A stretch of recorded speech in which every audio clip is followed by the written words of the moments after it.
Good morning, everyone. I hope you have been enjoying the conference this far, as well as our fantastic lineup of speakers who have given generously their time to share insights and experience. We've had very rich and helpful discussions in our breakouts following the presentations. It has been really encouraging to hear how much you have all appreciated and enjoyed that time to share and learn from one another. Yesterday, we had a member of the House of Representatives, Dr. Anne Ali, join us to give a keynote presentation on the impact of the pandemic on social cohesion. She highlighted that social cohesion is more than just the absence of discord or disunity, and to be able to use it as something that can be operationalized to create a better society, but also in times of crisis. She emphasized the idea that the aim of all our policies, not just for social cohesion related policies, should be the well-being of all, to fight marginalization, promote trust, and offer upward social mobility. It should be a framework that underpins all our policy aims. I think that is something that is a takeaway for all of us, that whatever social or economic initiatives we implement as a society, we should consider in its design how it is also fostering those elements of social cohesion. So now to today, day 4 of the conference. This session we have Reverend Tim Costello giving a keynote address on social and economic injustices and their impact on social cohesion, followed by the Youth Commissioner at the Victorian Multicultural Commission, Keishi Ramesh, who will present on the same theme. Now, to introduce our speakers, I welcome my dear colleague Shafali Williams, who has been intimately involved in facilitating a number of the Inclusive Narrative Roundtable discussions held last year. Good morning, Shafali, and I will hand it over to you now. Thank you, Ida. Good morning, ladies and gentlemen, and a very warm welcome.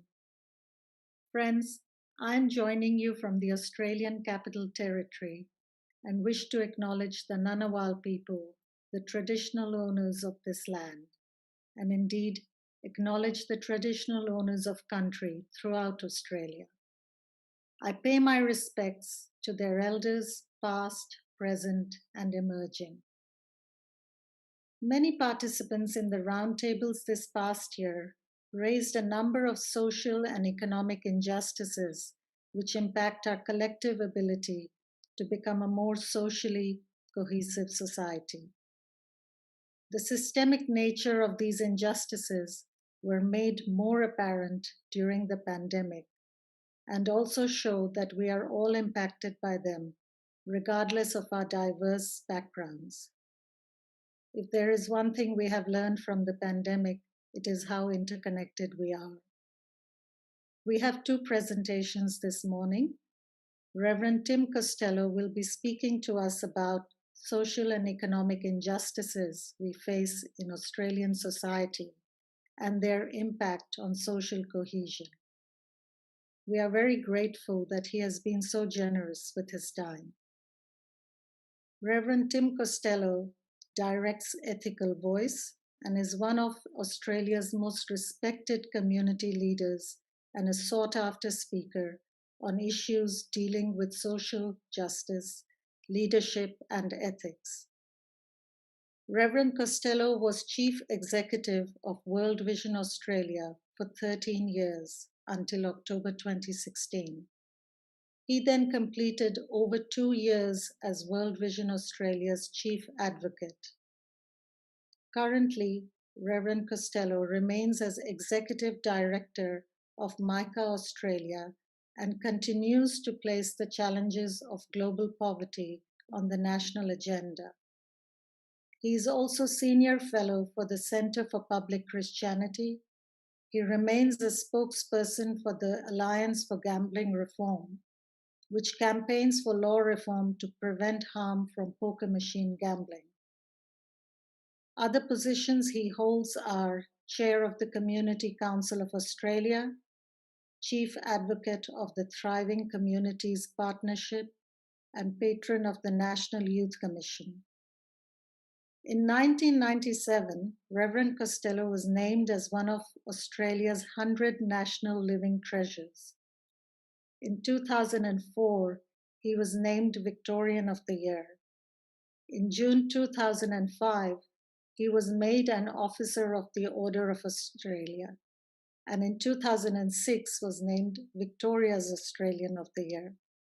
With this awe-inspiring resume, I'm really looking forward to gaining insights from Reverend Costello's presentation, as I'm sure all of you are. I encourage everyone to put questions in the Q&A box at the bottom of your screen, and please join me in welcoming Reverend Tim Costello. Well, good morning, and I too want to acknowledge the Indigenous owners, custodians, elders of the land that I'm on, the Bunurong people of the Kulin Nations, and acknowledge their leaders and their emerging leaders. So I want to take a step back before naming particular social and economic inequities that affect social cohesion and inclusion, and maybe go big picture and then bring it down, land this plane in terms of what this means in Australia. The big picture is that over the last 200 years, we have seen the advance of both the market and the state, often at the expense of what we call civil society. They are communities and religious groups and all sorts of voluntary associations that really are the third pillar to the market and the state in terms of a flourishing society, particularly in terms of advancing social inclusion. The market and the state have commanded those high peaks by really a very simple idea that the individual is sovereign, and the individual expresses their wishes in the state with voting, and competed for by parties to get their vote, usually on a policy of, look what we're doing for you, look what's in your self-interest. The market commands the same heights of the individual's preferences and the individual's choices. Plugged into the market system, we'll see the market allocate resources efficiently and distribute consumer goods spitting out to bring happiness to the individual. The communal side of that, which is civil society, actually has been relatively languishing, certainly over the last 200 years. I was very struck when two Americans wrote two books. One was Charles Murray's book, Coming Apart, in 2012. He comes from the libertarian right, Charles Murray. The other is Robert Putnam's book, Our Kids, written in 2015. Robert Putnam comes from the communitarian left. Both of them focused on communities and drilled down in depth in America. Both found that segments of the American population that used to live close to one another and interact and generally belong in the same world had, particularly since the early 1960s, completely diverged, drifted apart. The well-off and well-educated had prospered, while the less successful and poorly educated had become progressively more deprived. Both writers said these Americans no longer inhabit the same social spaces at all.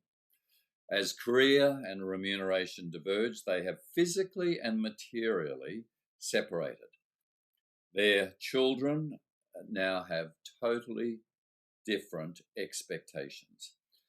For both Murray and Putnam, this is not a minor fact. This questions the fundamental American proposition that everyone is equal in opportunity, if not in outcome. So great is the gap between the top third and the bottom third, that equality of opportunity no longer genuinely exists in America. Social mobility and inclusion have effectively evaporated. Now, this strikes at the very idea of America. Its central narrative was that whoever you are, with sufficient dedication, you could reach the heights you wanted. They said this no longer rings true, particularly for a very significant portion of the population. Since the 1980s in America, the top 10% in income of the population have more than doubled their income. The 60% under them, the bottom 60%, their income has been static. Well, in Australia, we have seen similar trends, just not as exaggerated. And we have certainly seen in Australia the same evaporating of confidence that we are all in this together. 65% of Australians, according to the Edelman Barometer on Trust, no longer are sure what is true or who to trust. Well, we think of royal commissions into children, royal commissions into banking, royal commissions into mental health, royal commissions into aged care. Essentially, all these royal commissions are dealing with the fact that there is something that has gone wrong in these areas, and we no longer trust what have been institutions that expressed a common good to do that anymore. Trust is pretty fundamental to social inclusion. You see, the word credit, which we need in finance, comes from the Latin word credo, I believe. So does the word fiduciary, which is a financial trust relationship. It comes from the word trust.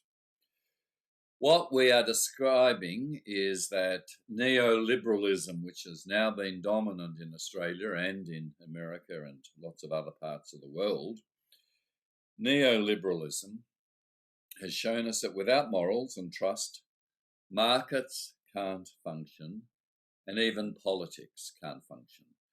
The coming apart in America, which we've seen in this last election, nearly 72 million voting for President Trump and Make America Great Again, really was a cry that the American dream, that narrative, for so many, they believe has died. Well, when we think of market economies, we have to acknowledge they have generated great real wealth, eliminating poverty, liberating human creativity, doing it much more than any other economic system. Democratic capitalism has lifted all of us in terms of prosperity. Neoliberalism at that work has certainly worked. But now there is this crisis. It's become very, very clear markets cannot guarantee equity, responsibility, or integrity. Markets cannot be relied on to distribute the rewards fairly, the rewards of growth. When self-interest, which oils the wheels of the markets, is central, self-interest not only doesn't guarantee honesty, it actually shows us that markets aren't moral. Morals are not made by markets nor the state. Morals come from civil society, communities of service, volunteering, in association, shaping, forming young people, giving them higher ideals. Higher ideals that the ancient Greeks understood. They called it eudaimonia. It meant joy.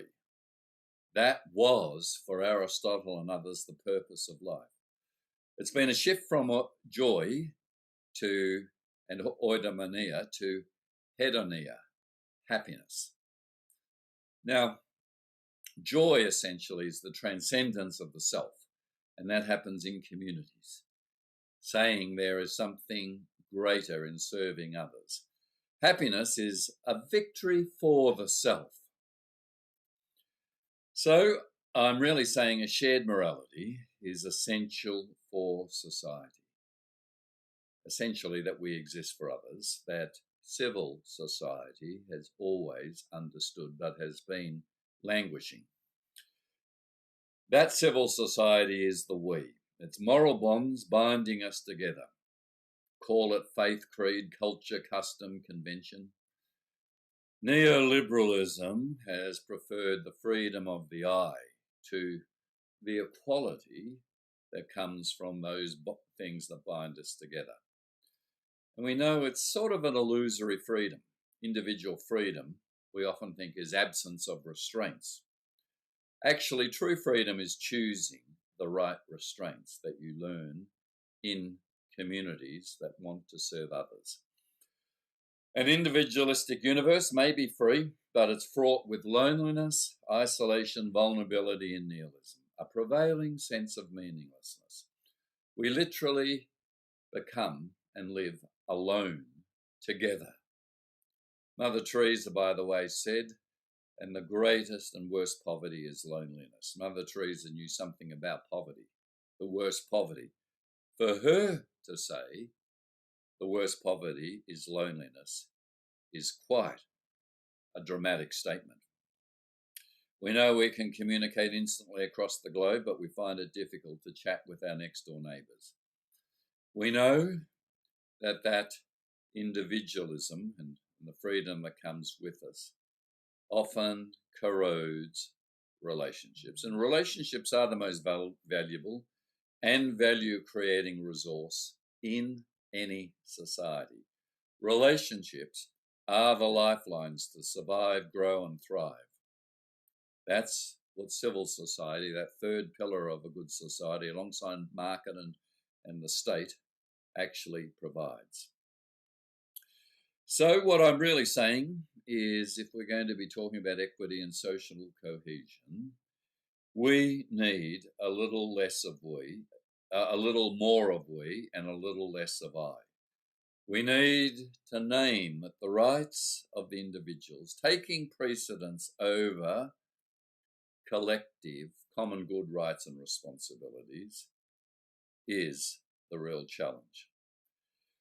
So let me just then, in the remaining time I've got, talk about Australia against that backdrop. What I've tried to do in that setting is say, let's go deeper.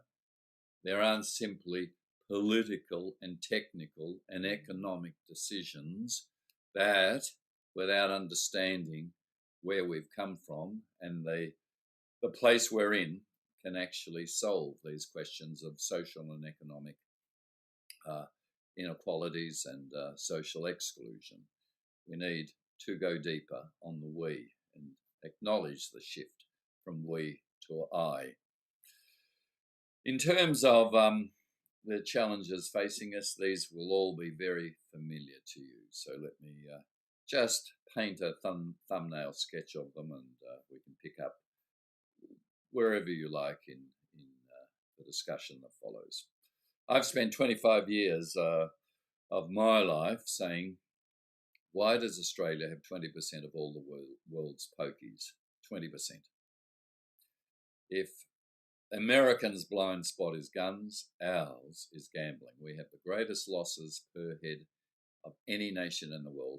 Losses from gambling per head that are 30% higher than the nation that comes second in losses. Well, if you overlay a map of where the pokies are with a postcode of where poverty is, they perfectly fit. This has been predatory behaviour of a machine built for addiction that has stripped the poor, particularly, transferring massive resources to the captains of the gaming industry and to state treasuries. I've been on breakfast TV, ABC this morning, about the Crown Casino and its failure to be able to get its license and open in Banger. Just extraordinary predatory behaviour, money laundering, which translates into drug assets, selling ice to our kids and others, and breaking up communities.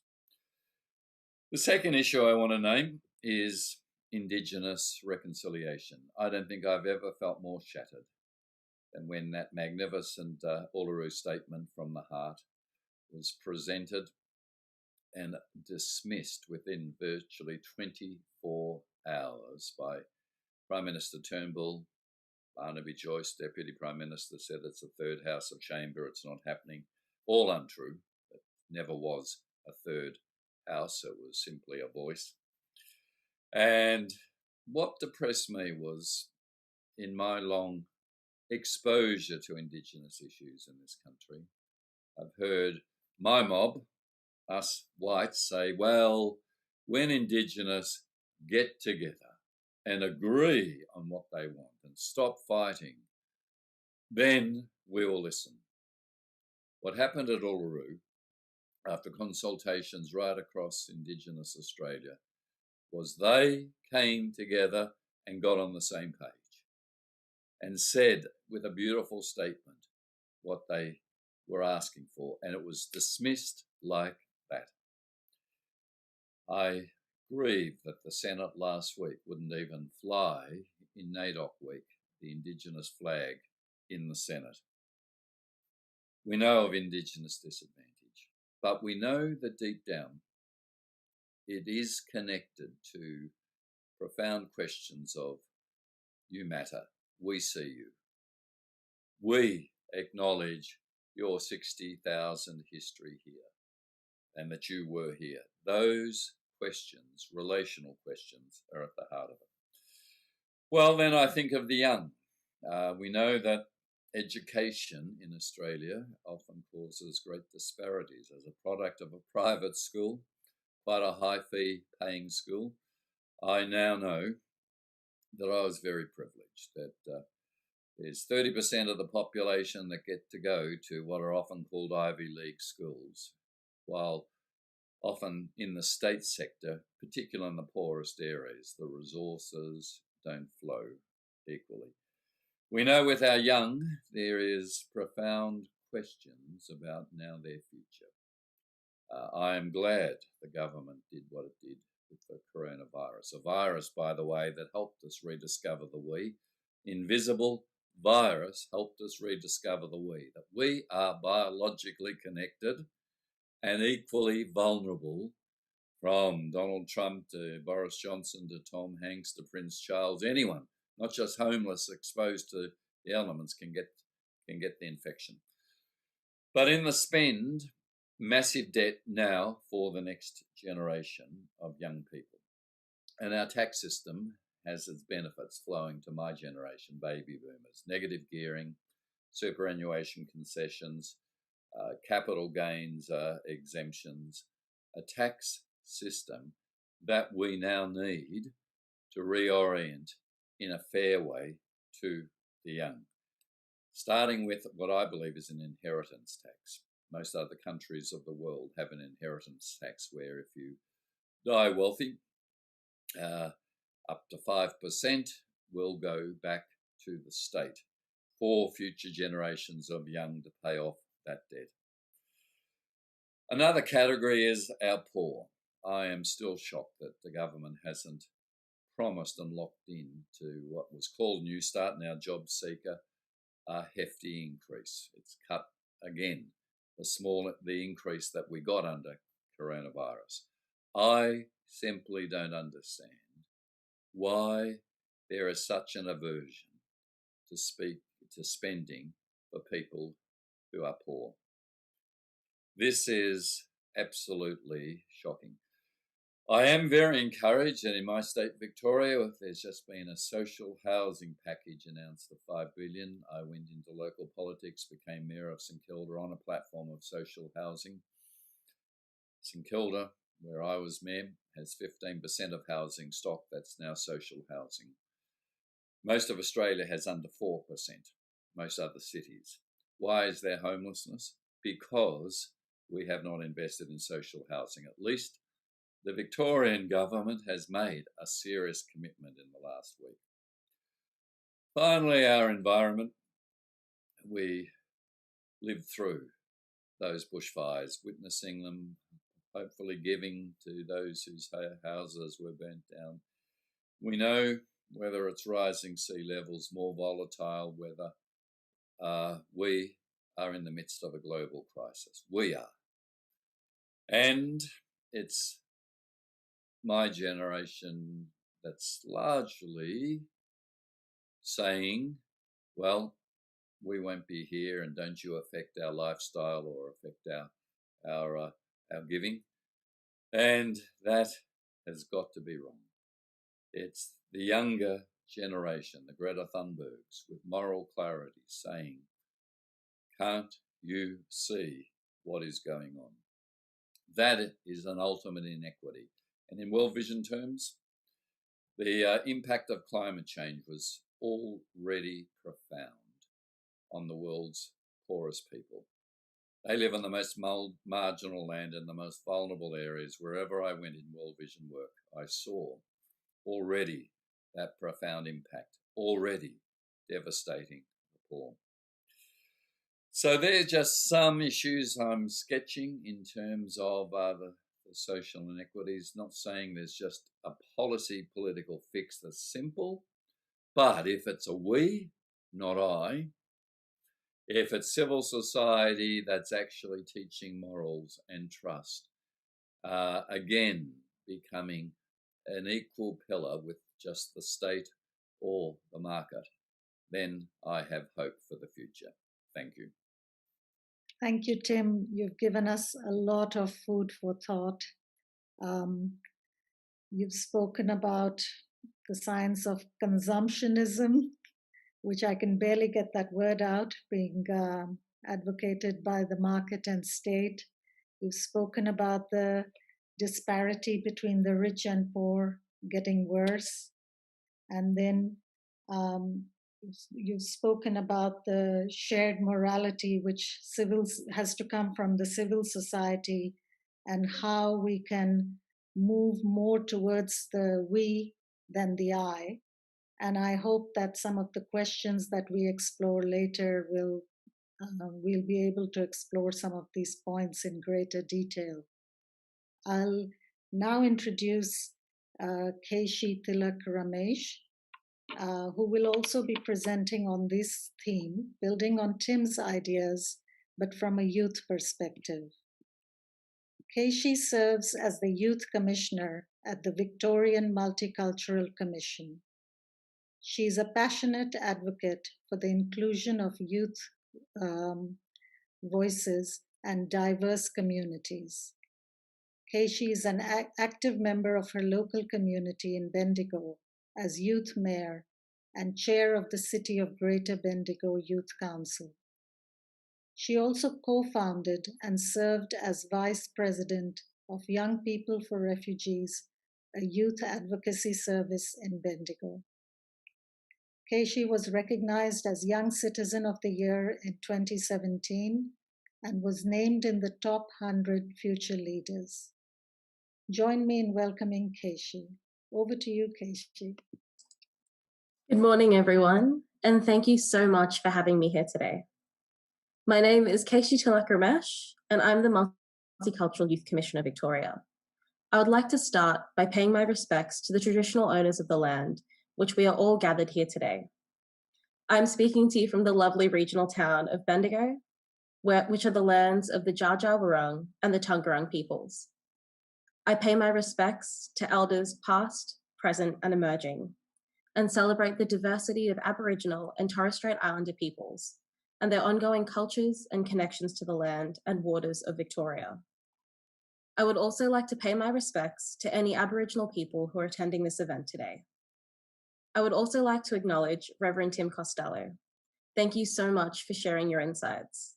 I'm always taken aback by your ability to contextualize such complex concepts into such simple and core values, by putting aside the jargon and talking in terms of simple things like I and we. I too question how we continually rationalize compromising the livelihoods of our most vulnerable communities for the sake of economy and keeping the working dream alive, especially for us, we're young people, where these working dreams are often unattainable, mostly by nature of systemic inequality. In preparing to speak to you all today, I honestly did not know where to begin.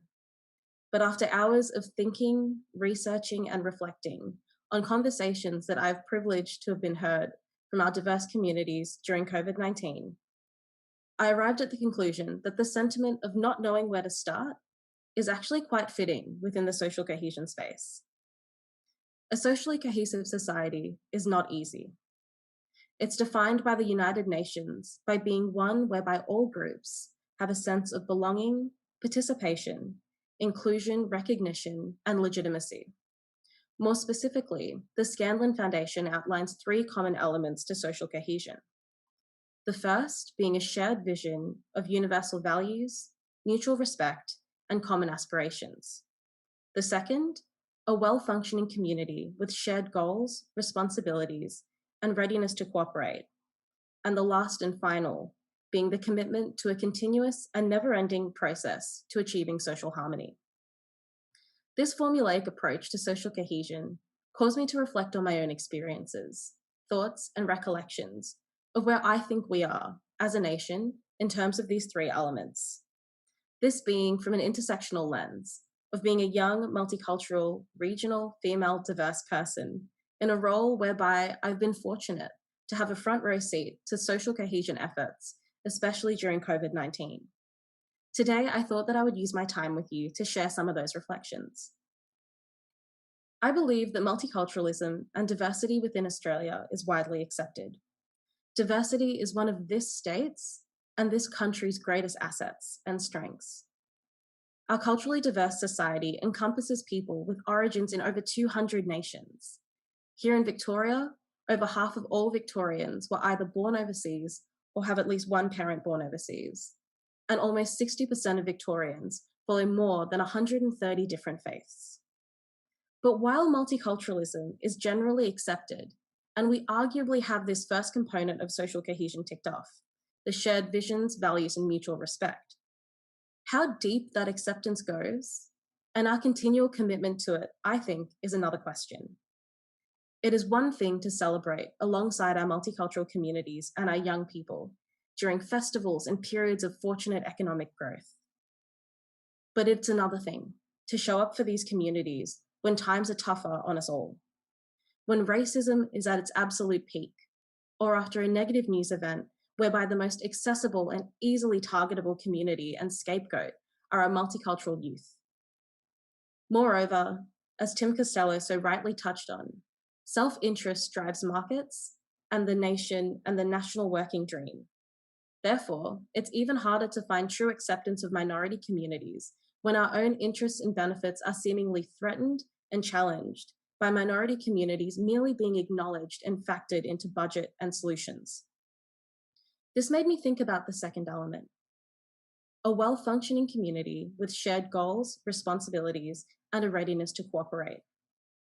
Amongst the many conversations I've had with our young people during this pandemic, I think the most useful and accurate analogy that I've heard is that our society right now is like a smooth porcelain vase, with little hairline fractures that are only visible to select people at particular perspectives. However, COVID-19 was a light bulb that was placed inside this societal vase, which illuminated the cracks that were already there, but made them apparent to communities who may not have been exposed to such realities on a day-to-day basis. We saw conversations started around housing insecurities, youth unemployment, mental health concerns, economic insecurity, and a lack of accessible resources for multicultural communities, just to name a few.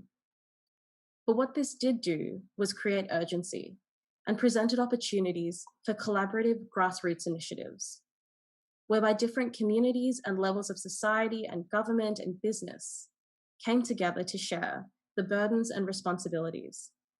And they were ready to cooperate to create effective, resourceful, and fast solutions for cohorts that were vulnerable and in need. It was and is incredible to witness, and I sincerely hope that we don't lose this momentum and community spirit anytime soon. This brings us to the final element of social cohesion, according to the Scanlon Foundation, this being a commitment to a never-ending push for social harmony. I'm incredibly optimistic, exactly because of conferences like this, where these conversations are only beginning to be had at the higher levels, But if all you do tonight is close your laptops and go back to your daily lives to talk to one person, your friends, your family, someone in your community, about what you can do in your place to create a safer, more inclusive space for our diverse communities, that there is what exactly sparks the change. True progress lies in taking the time to champion lived experience, empathizing with our diverse communities, and building solutions alongside them with them in the room, instead of without them or building it for them without consultation. It's about taking the step back from our own tables and recognizing the systems and structures which put us there that also happen to be the exact same systems and structures that are keeping other people out of those rooms.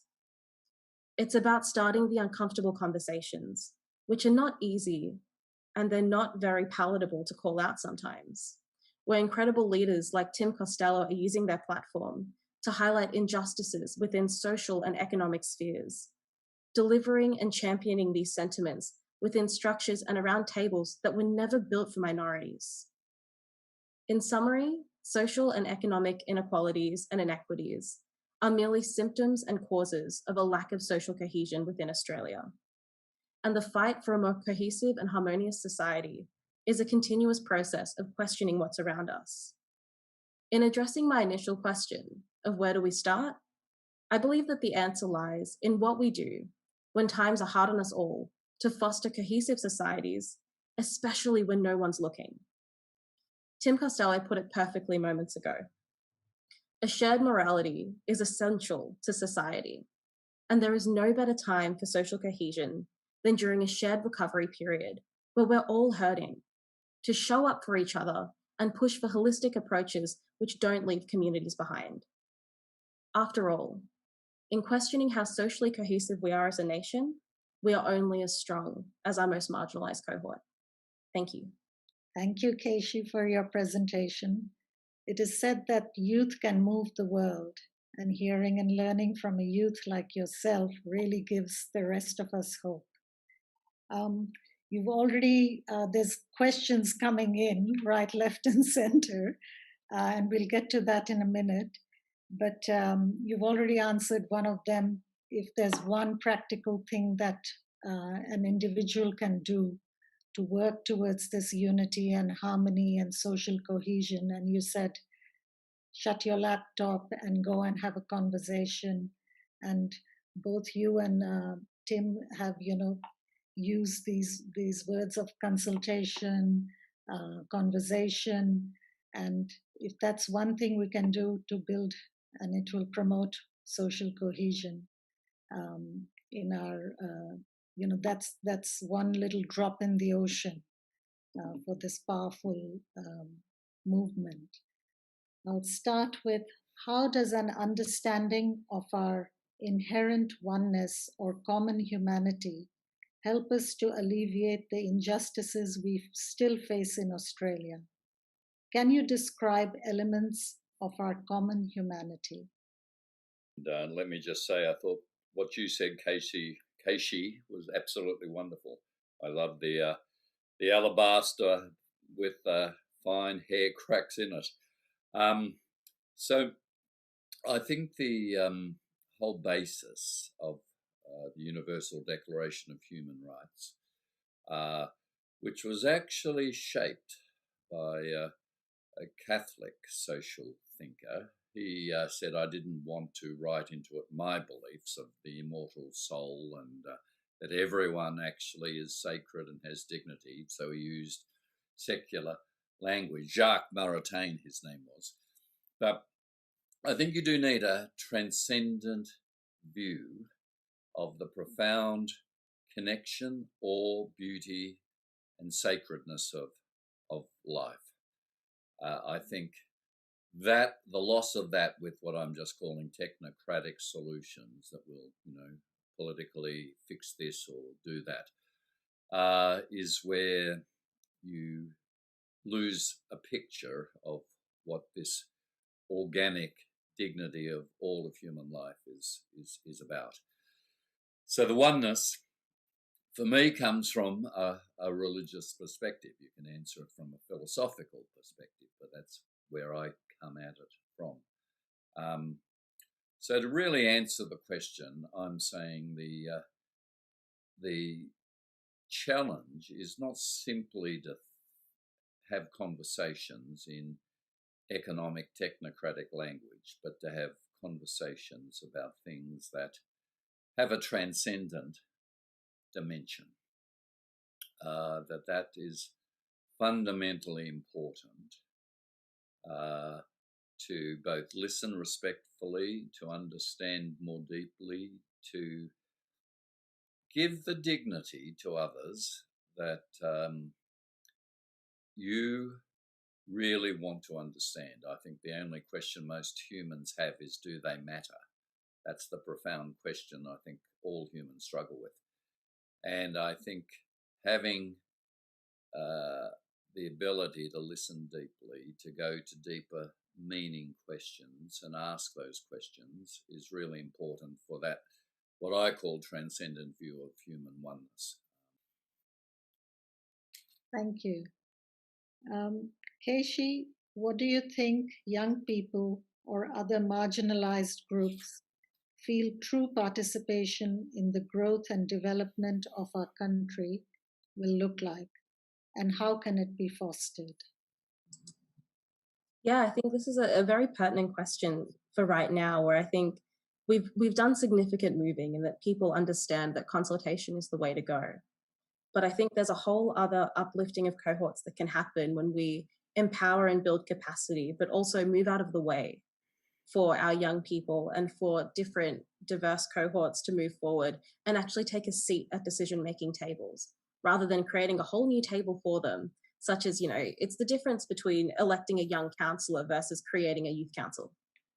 Why are we creating more barriers for participation at higher decision-making tables when we could invest in the people who will know the solutions from the very get-go and put them on the table itself? So I think in terms of how we create these solutions, it's looking at where are the tables that we're sort of at, and what can we do in our own capacity to create space for people? What can we do to build capacity? And this could start at so many different levels. And something that I always talk to the young people that I mentor about is the fact that we're all mentors. And there's always going to be somebody who would love to speak to you and would love to hear what you have to say and benefit from your wisdom. And we need to reach out and find them, because it's hard for them to reach out and find us. So I think when we're looking at inclusive decision making, sit at the table is definitely something. The second one is definitely finding people and tapping them on the shoulder to be included, but also checking yourself throughout the entire process. Because while it's disheartening to create a solution and realize that it's not going to work, you are creating the deepest impact if you're creating sustainable and relevant solutions that may need to go back to the drawing board a few times than creating something and sticking by it because you put a lot of time and money into it. Thank you. I actually had a question of my own for both of you. When I was just reading your CVs, that you both lead such a coherent life where service and just leading a normal everyday life is seamless. It's not compartmentalized that now I'm doing some service, or now I'm helping someone, and now I'm living my life. So, what would you say to just any person on the street if they wanted to do something, or if you wanted to inspire them that it's achievable? Even if you're really caught up in the humdrum of life, this is achievable. How could they, one thing from your life, one small thing that you could say to them to inspire them, or just to get them going, that they can also contribute? Do you want to go first, Keishi? Yeah, I'm more than happy to. I think for me as a young professional, I'm 23. So I confronted this question quite a lot, because in, deciding what sort of career that I wanted to pursue, you had all of these competing lines of thought, I'm going to put it. And I think Tim captured it perfectly, where there's this school of thought of the working dream. And if you work really hard and you put everything into it and you take all the right steps that someone's taken before you, it's going to get you somewhere where you'll be stable. And once I reach that stability, then I can start giving back. But I would have this competing school of thought of, what if I never get there and I never actually reach this point in my life where I know that I feel comfortable giving back and this is it. So I started looking more to a values-based sort of approach to things, where I looked at the jobs and the volunteering experiences and the stuff that I really enjoyed doing when no one was looking. Was this mentorship idea? Was this, how can I use the experiences that I've had to, tell a cautionary tale to a young person about, this is what I did and this is how I got here, or this is what I didn't do, but also to be the safe space for them to explore their own values and explore what sort of sets their heart on fire without this fear that you'll never be able to support yourself if you follow what you love and if you live that sort of compassionate side of life. So I think what I would recommend is trying to really align your career and your experiences to your values and using it as a compass. So a simple exercise I do with a lot of young people is I say that the most unproductive question that you'll ever be asked is what you want to be when you grow up. We should rather be asking, who do you want to be when you grow up? Do you want to be the person who, contributes to conversation? Do you want to be someone who is a thought leader in a space? Do you want to, create spaces that are inclusive? I don't want to hear that you want to be a doctor. I want to hear that you want to help people. Because that means that in these areas where we have economic instability, where there's job insecurity, if you lose your job as a doctor, you haven't lost your purpose. And that's what really drives behavior. Whereas if your only school of thought is, I want to be this, the minute you lose that role, it's very easy to become aimless and to be quite confused in directions. I think there's a lot of work to be done, which is kind of exciting but scary, about defining values and really living out those values in what you do. Well, let me say, I wish I'd had Keishi's wisdom at 23. It took me a lot longer to get to those insights. But what she said is spot on. There's a wonderful book by David Brooks called The Second Mountain. He talks about the first mountain being what we conquer, and it's our persona and our career. And people get to the top and they go, is that all? What was that about? And there's often wilderness and desert that follows. And the second mountain is what conquers us. It is vocation and meaning and who I want to be, not what do I want to do. Look, early on, I sort of realized there were two ladders, the career ladder, and I climbed that, became a lawyer, minister, and mayor, and whatever. But there was a second ladder, which I call the vocation ladder. And the vocation ladder starts on the first rung with, why am I even here? What's this about? I didn't ask to be born. Nobody's given me the meaning of life. Why am I here? And the second rung of the vocation ladder I discovered in my journey was when I said, what is it that if I don't do it, I'm going to be poorer and the world is going to be poorer? What is it that causes me to experience both bliss and it intersects with the world's need? And I think that vocation ladder is fundamentally important. And so I talk to people who ask that question in those terms. What is it that you both love doing and actually it has moral significance, which is Keishi's discovery that things unnoticed and unapplauded she actually enjoyed doing, which is fantastic. Thank you. You mentioned the market and the shift from economic growth satisfying wants to development being focused on the collective needs. In your opinion, what are the areas that collective development should focus on over the next decade? Sorry. Yeah, the list of themes I went to toward the end of those areas: environment, reconciliation with Indigenous. It is the hemorrhaging of the Australian soul. We have the Australia Day celebrations, which have got to be the emptiest day in the calendar. What are we meant to do?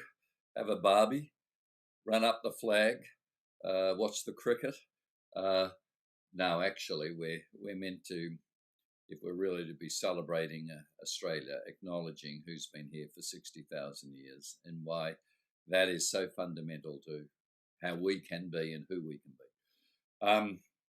I mentioned areas of reform from education to gambling to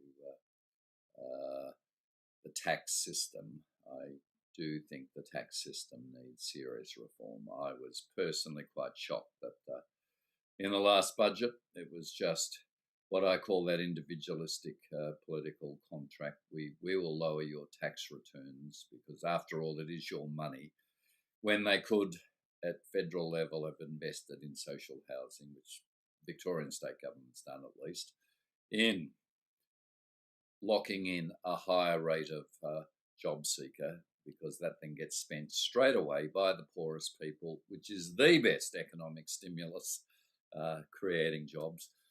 It just went to, in my view, and I'm not totally critical of it because you do need some pump priming of creating spending, but it was a missed opportunity. Reforms in those areas are what we need in the tax system. Thank you. We see the I society everywhere we look. Even in our education system, young people are trained to put themselves first. How do we prevent our young people being trained into assuming that I first is the norm for social relations? Yeah, there's a lot of my generation that look down on the young. I keep reminding my generation, we baby boomers proved the highest spending, most indulgent, worst saving generation in human history. The government had to introduce compulsory superannuation to make us save. And because we're such a major demographic group, we're like the python that swallowed the pig, this big baby boomer we still have the political power. And on top of that, look down on young. I actually have a lot of hope for Keishi's generation. I see they are much more sensitive to environmental questions because they haven't had, which I had, free tertiary education, no HECS, no nothing. There is this sense of actually life is serious and there are questions to be asked, and I think they have a clarity that baby boomers don't have. My own kids, I'm very proud of all that they're doing. At one point of their lives, I remember when they were teenagers, they said to me, "Dad, is there any campaign you've backed that's ever won?" They just saw me as a loser. And I think I have communicated to them that being faithful to what you believe in, whether or not there is success, is actually the measure of who you are. And I think they have started to take that on. So we've had moments, but I actually always resist the baby boomer criticism of the next generation of this or that. Thank you. Keishi, I would love to hear your view on that question as well. Yeah, I'd say firstly, Tim, you said it, not me, about your generation. But no, I think there's a lot of optimism to be had. And something that I've seen is within my generation, especially with COVID, is one of the first times we've had to indulge in shared humanity to rationalize the way that we see economy. So when we looked at JobKeeper payments, for example, and JobSeeker, there was a common narrative of a lot of people in my age being like, yay, money, how good. But the underlying thought was the people of my age who were already working, who were in entry-level jobs, who were making similar amounts to what JobKeeper was, were kind of shafted a little bit.